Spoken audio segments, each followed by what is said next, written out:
சோழ பேரரசின் மாமன்னர் ராஜேந்திர சோழனின் பிறந்த நாளையொட்டி கங்கை கொண்ட சோழபுரத்தில் உள்ள பிரகதீஸ்வரர் ஆலய வளாகத்தை தூய்மை செய்யும் பணி தீவிரமடைந்துள்ளது.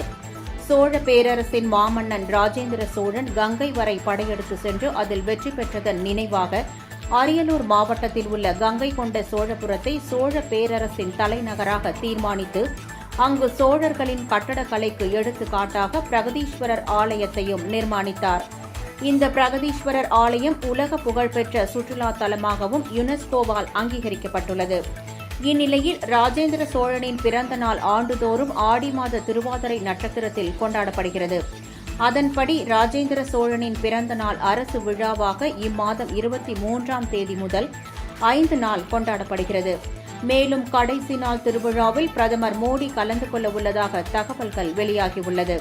இதையடுத்து கோவில் வளாகத்தை தூய்மைப்படுத்தும் பணி முழுவீச்சில் நடைபெற்று வருகிறது.